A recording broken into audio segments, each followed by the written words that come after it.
Neste vídeo, apresentamos 5 funções do aplicativo Android C7 Geopontos2. As funções são geoposição com GPS e visualização em cima de imagens, traçado de linhas de orientação sobre imagens a partir de arquivo KML, navegação a ponto com a bússola do equipamento, informação de endereço com traçado de rota e medição de alturas. Esta figura mostra a função GPS Geoposição Gmaps, que possibilita efetuar levantamentos de pontos e trajetos, visualizando sobre a imagem a geoposição no momento da coleta das coordenadas geográficas. Sendo que nesse levantamento é apresentado, como pode ser visto na figura, o número de pontos, a área entre o primeiro e o último ponto marcado, a distância percorrida entre esses pontos e a distância entre o último e o penúltimo ponto registrado, e também o azimuth entre esses pontos. Como opção, pode ser ativado a visualização de marcador para pontos registrado e traçado de linhas. Na sequência, uma pequena visualização desse procedimento.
A função linhas de orientação KML tem por objetivo plotar sobre imagens Gmaps um arquivo KML de linhas de orientação, aplicação, e visualizar a geoposição atual, calculando a distância que o usuário se encontra da linha selecionada.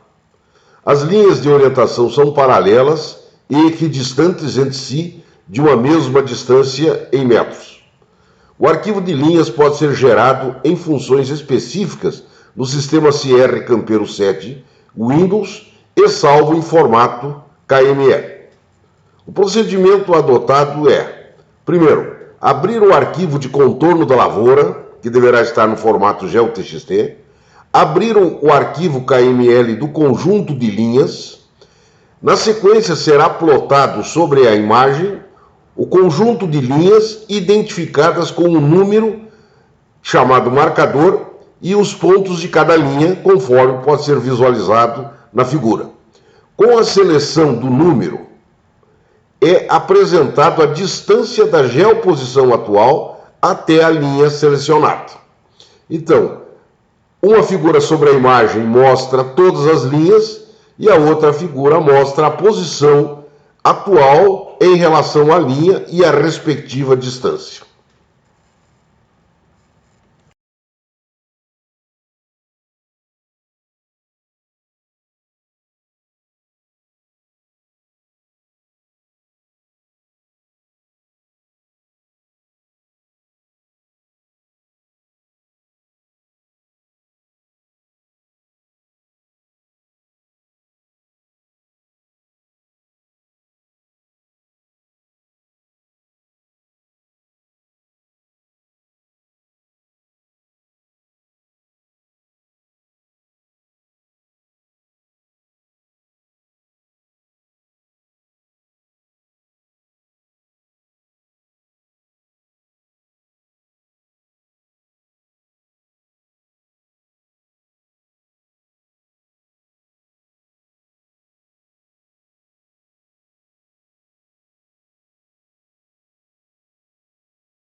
A função navegação a ponto consiste em, a partir da posição atual do celular, calcular a distância em metros e o azimuth verdadeiro, expresso em graus decimais, até o ponto selecionado em um arquivo GeoTXT que contém os pontos.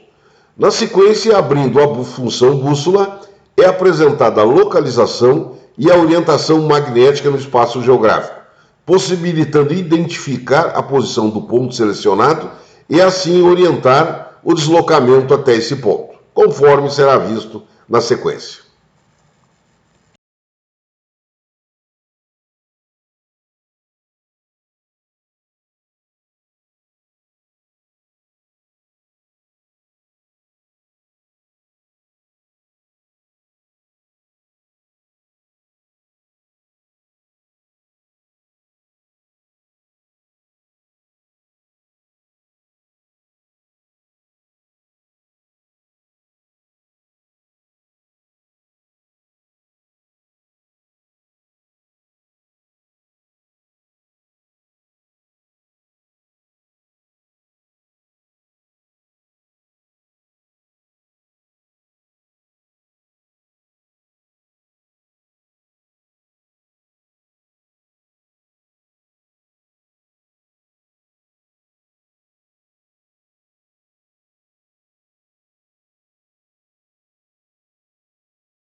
A função endereço-rota consiste em, a partir da informação de um destino, rua, número, município, calcular as coordenadas desse endereço e, com a posição atual, traçar a rota até o endereço informado.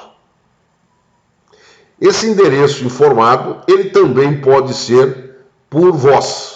Não precisa ser obrigatoriamente texto, simplesmente citando o endereço por voz, é traçado a rota a partir das coordenadas geográficas.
A funções medições de altura, ela utiliza o ângulo θ obtido através do acelerômetro do celular para cálculo de altura a partir de visadas angulares a topo e à base de um objeto estando a uma distância fixa. Então, conforme se pode ver na imagem, é apresentado as forças de aceleração nos eixos x, y, z, também o ângulo θ. Apresenta a posição atual e a possibilidade da medição da distância entre o ponto objeto e o ponto que está visando esse objeto. Então, informando a distância, ponto visado, ponto objeto, tendo o ângulo de visada ao topo, o ângulo de visada à base, é possível, então, calcular a altura. Também poderá ser obtido esses ângulos através com a movimentação do celular, pelo ângulo de voz.